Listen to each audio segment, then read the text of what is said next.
Hey everybody, welcome to another episode. In this episode, I'm going to be talking about the secrets that I have learned working in the gay adult content creation industry. So I've been working in that industry for about 3 or 4 months, and I've worked with two absolute real hotties, and I'm really pleased to announce to anybody who's interested that my OF is basically finished, full of pictures and videos and some collaborations, and it will be going live on the 1st of February, just in case you're interested. Link in description, nudge nudge, wink wink. But I have learned some very valuable secrets and lessons, 5 of which I am going to dispense to you here right now. So without any further delay, let's get on with it. Secret number 1, there's a hierarchy to gay porn actors. This is something that I was not expecting, but basically, you have to, I'm going to say pay your dues. I think that's the correct way to put it. So right now, I am on the bottom run of the gay porn ladder. The people who watch me or know me through YouTube, obviously I'm known to you, but in the world of gay porn, I'm known to no one.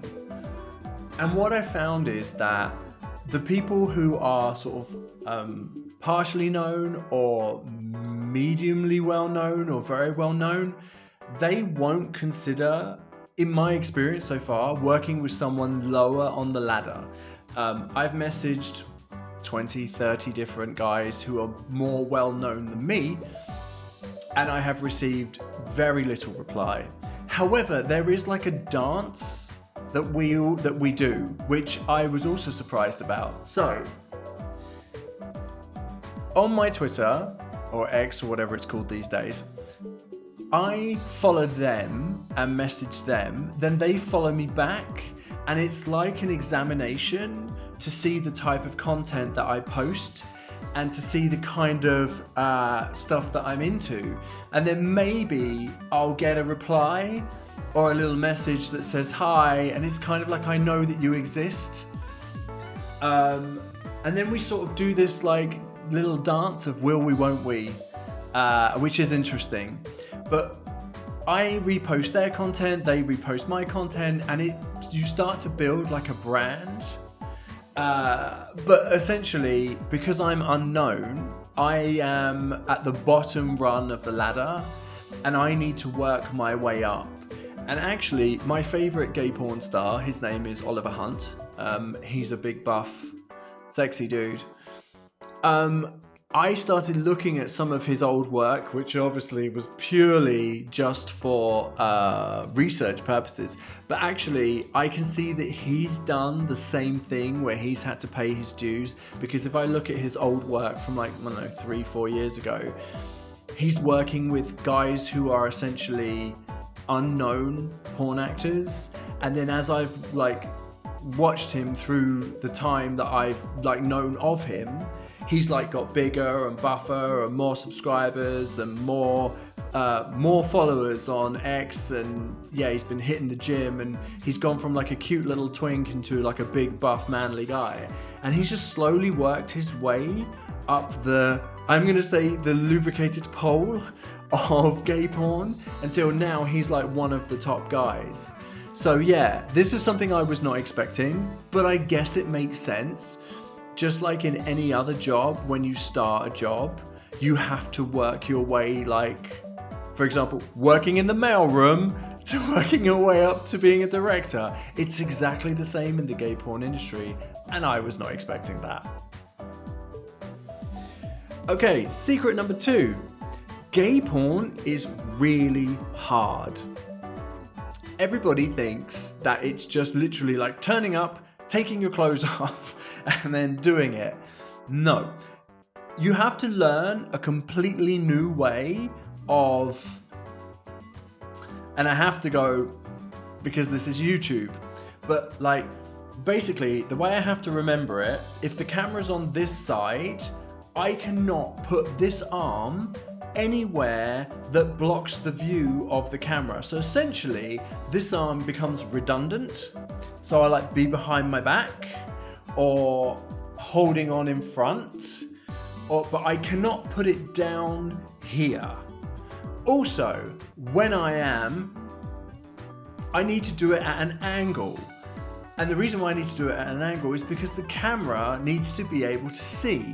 And the way that I'm thinking of it is essentially that I have a pervy friend who's like a meter away, who literally sits there and watches, and they're paying for the hotel room or whatever, and therefore I have to give them a good show. And that's the way that I'm thinking about it in my head, is essentially retire this arm, put it somewhere where it can't be seen or isn't in the way, so either behind my back or holding on in the front, but effectively I can't put it down by the side. I need to do it at an angle. I need to give my pervy friend a good show, and my pervy friend wants to see everything. So effectively, while I'm working, I have to be thinking about that as well. Like, how is that showing?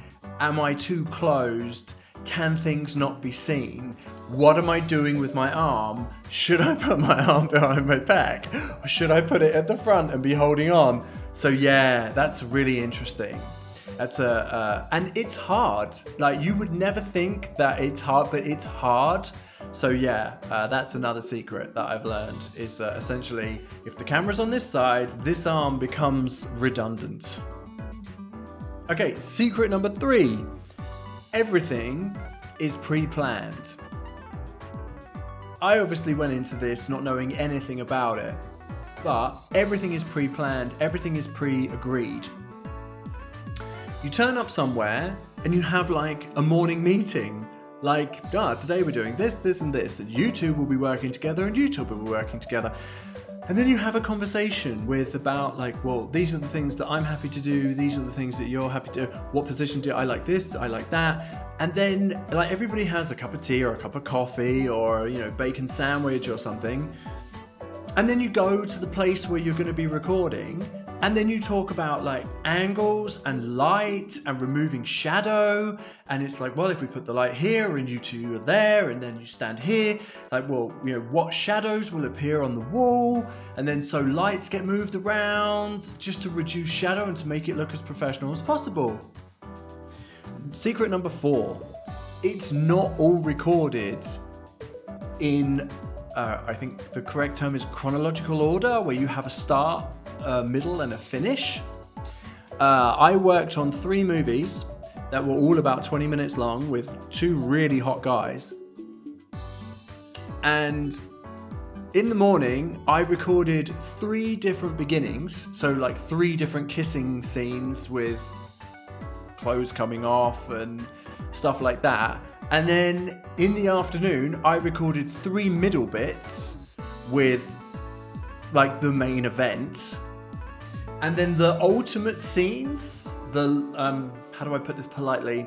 The money shot, they were recorded on different days, and then they're just stitched together in the sort of video editing magical world of video editing. But it looks like it's all recorded, like there's a start, and then we move to the sofa, and then we do the middle bit, and then there's the end bit, all recorded on different days. And I was like, wow, that's really interesting. It's not all done on the same day, especially if you're recording multiple movies, because at the end of the day, you can't finish with a decent finish like 3 times in a day, so that you like finish 1 time on one day and then record the next finish on the next day and the last finish on another day. So yeah, it's not all recorded in how you would expect it. Sometimes it's spread over a few days. And number 5 is that everybody expects this industry to be really seedy and dirty and full of people of low or no morals, and that's totally not true. This industry is as professional and as any other industry that I've ever worked in. Everybody's been really nice. Everybody's been really welcoming. Everybody that I've met so far has been really nice and really welcoming, and they've all just been really professional. I have a YouTube channel, and I've had people contact me and be like, hey, you're hot, I'd really like to work with you. And they've been people who are like new to this. They just wanted to film. And to cut a long story short, it was a Brazilian guy, a Spanish guy, and a Portuguese guy. And when I actually met with them or started talking to them, and we start to talk about, like, they need to become a registered member of OnlyFans. They need to sign release forms. OnlyFans needs a copy of their identity. And, when were their last health checks? What things do they like to do? Okay, great. Now come and meet physically me, and then meet the cameraman, and meet the guy who's going to be doing the lighting.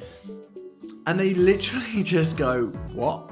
Like, they expected it to be what it's not.